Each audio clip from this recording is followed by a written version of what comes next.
friend of mine I met probably about 5-6 years ago, told me her story. She said that many years ago she had a daughter, and when her daughter was around 3 years old, her teacher called and said, your daughter just stopped talking. She's not talking anymore, and we don't understand what's wrong. So she, that was strange. So she took her to the doctor, and eventually the doctor told her that her daughter had a rare genetic disorder called MPS. Now, for those of you who aren't familiar with MPS, it is a disorder that has no cure. And what she was told, this mother was told, is that your daughter, who right now is perfectly healthy, is going to slowly lose all of her faculties until she dies as a child. She's going to lose all her faculties. Slowly. You're going to watch her do that. And there is nothing we can do. There's no cure. So she will lose her ability to do anything. And they said to her, don't expect that she will live past, I think, 13. And then she told me that she had another child, another daughter, and this daughter was tested, and the doctor told her that she also had MPS. And then she had a third daughter, and she also had MPS. And so this woman had 3 children, 3 daughters with MPS. Every single one of them, she was going to have to watch them slowly die. Literally lose the ability even to swallow. To swallow. Do you know our ability to swallow? This is something that I was never thankful for it, because I never even realized it. That your ability to swallow your saliva is a ni'mah. It's a blessing. Because when you can't swallow your saliva, you choke on it. It goes in your lungs. She was actually having to suction them because they couldn't swallow their own saliva properly. So it was making them choke.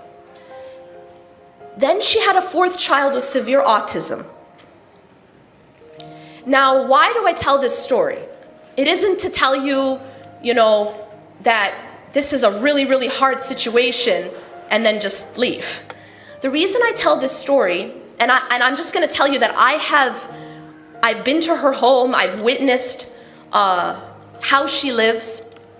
Basically, her children, her daughters grew into their teens.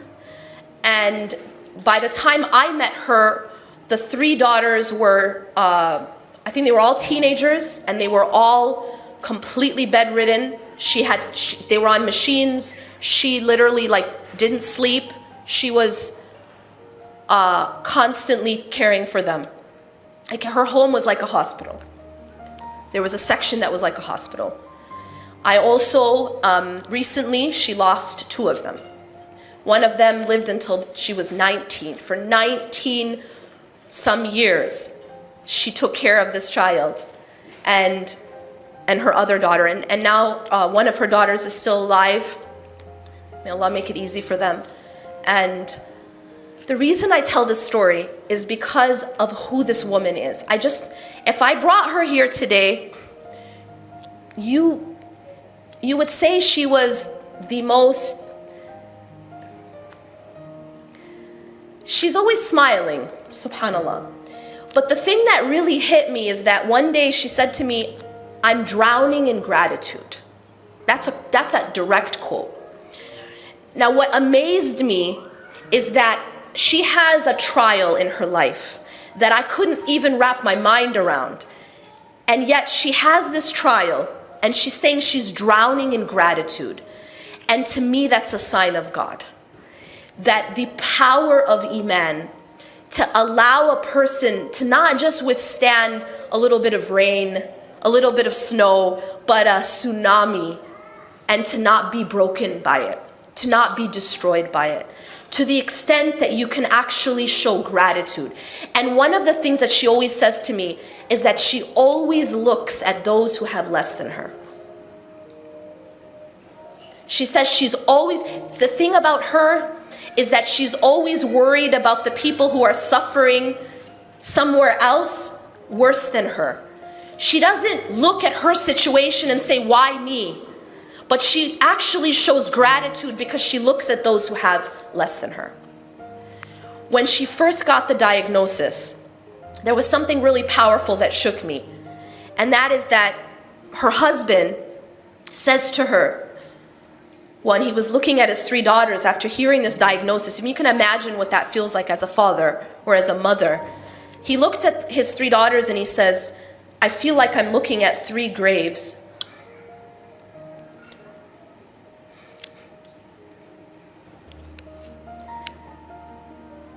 And she said, no, there are 3 doors to Jannah. But I want to tell you this because these aren't cliches, I promise you. These are real life. These are people living their real life. And she recognized that this was her door to Jannah.